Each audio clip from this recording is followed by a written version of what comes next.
レッシャーはたくさんあります。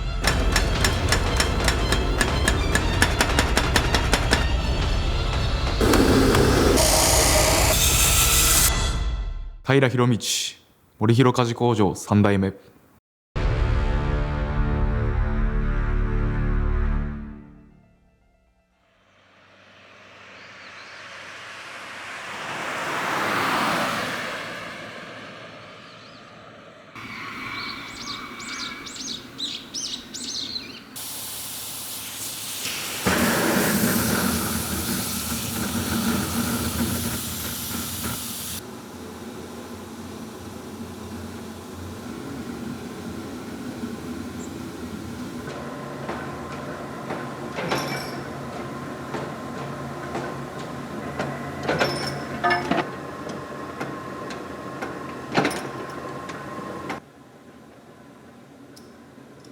子供の頃の工場の思い出は、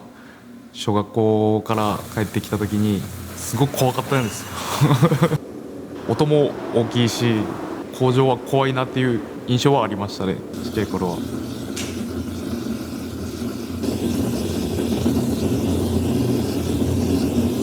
初代の、自分のじいちゃんですね、引退っていうタイミングがきっかけで鍛冶屋になってみようかなと思いました。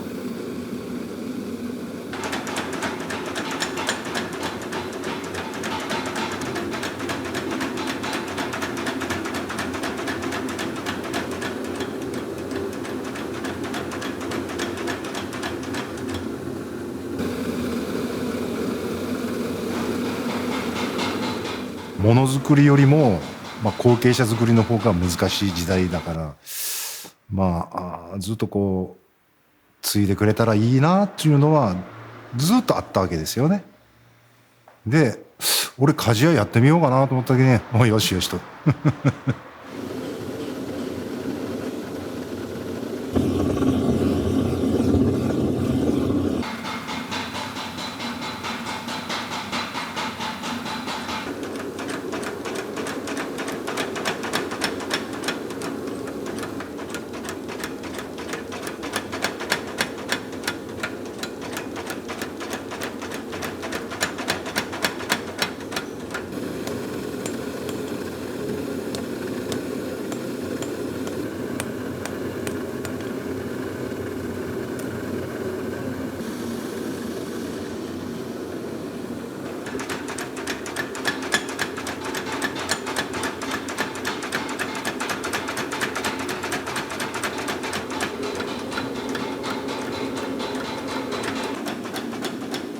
メディアにどんどん出ていって何年待ちってなってきた時から、父親のことかっこいいなって思い出したし、父親職人として見た時はやっ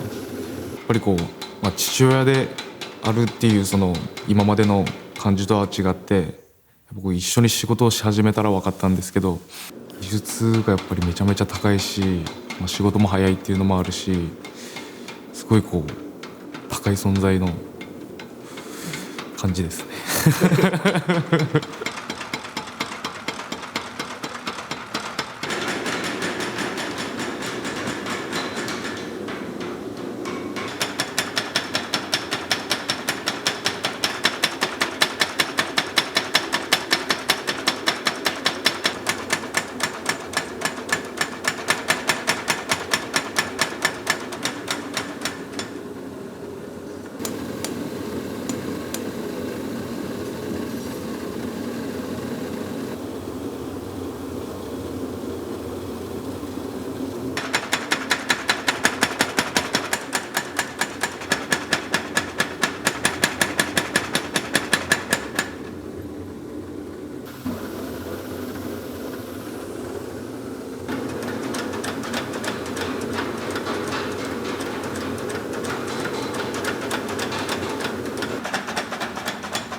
ぱり包丁作りで一番難しいのは、鍛造でいうとその地金と鋼を高温で焼いてくっつけるんですけど、高温で焼きすぎると鋼が傷むし、焼き足りないとくっつかないしっていう、その温度の見極めが今難しいですね。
技術を教える難しさっていうのは、個人個人その技術を学ぶスピード、理解力っていうのが個人差があります。とにかく職人の技術っていうのは習うより慣れろ、見て盗め、もうこれにつきます。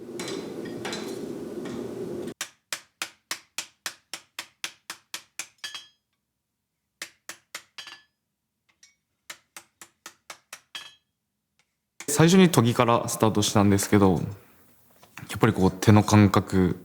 指先の感覚ですね、音で耳で聞いてっていうのもあるし、もう毎回研ぎながら目で確認してっていうのもあるんで、やらないと覚えないっていうところが難しいですね。ひたすらやってやってやって覚えていくって感じですね。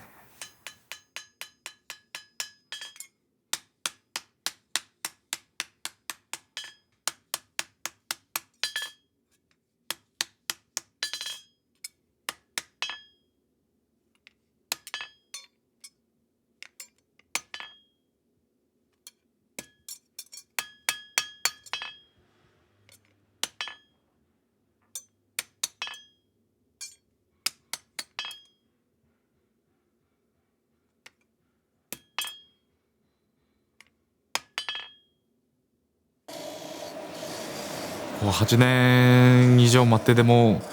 欲しいっていうお客さんがいらっしゃるのはですね、父親が築いてきたこの森広っていうのがあってこそなんですけど、やっぱりこう父親がいい技術を持ってるっていう、めちゃくちゃありがたいことなんですけど、そこがやっぱりプレッシャーでもあるし、そのプレッシャーを感じつつも一日一日いいものを作っていきながら、技術も高めていきたいです。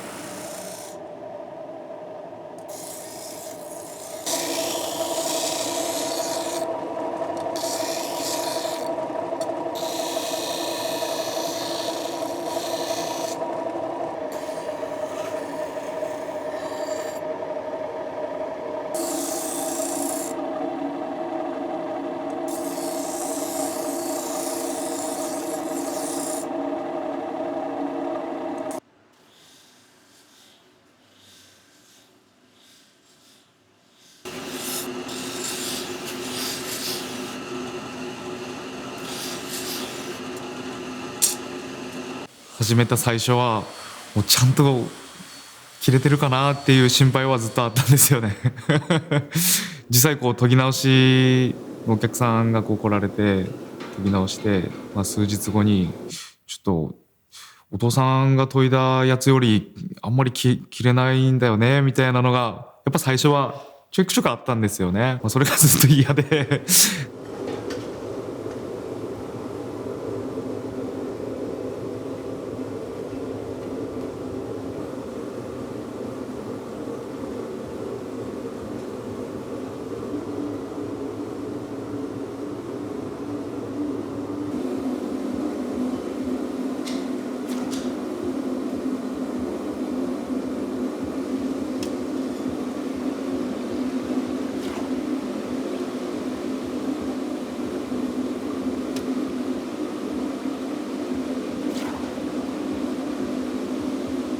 こう一本たりとも中途半端なものを出せないと思ってますし、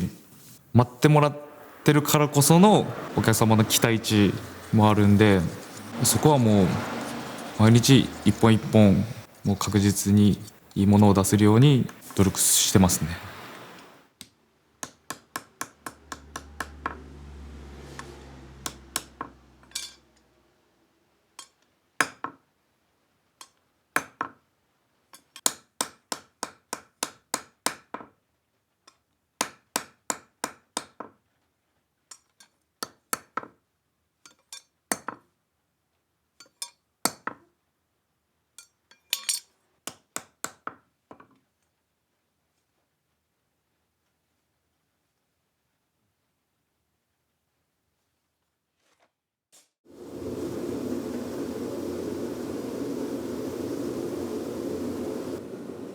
幸いなことに私の息子は私の DNA を半分受け継いでますから、過去に弟子を何人か入れましたけど、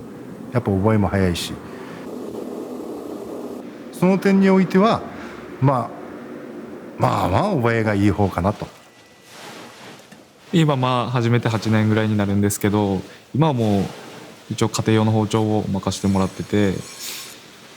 もう自信を持って出してるんですけど、今29なんですけど、ちょっと30代のうちには追いつきたいですね。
もうとにかく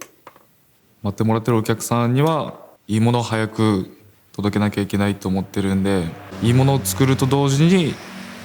技術も上げていかなきゃいけないし、スピードも大事なんで、めちゃめちゃありがたいことなんですけど、僕は8年待ちを早く出せるようにはしたいですね。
まあ今その将来のことを考えた時にですね、まあ、息子がどうこの森広鍛冶工場を発展させるか、まあ、大体3代目まで続けば7代続くって昔からよく言われてます。孫もですね、幸い息子の子がおりますから4代目5代目と延々と続くような、まあ期待はしております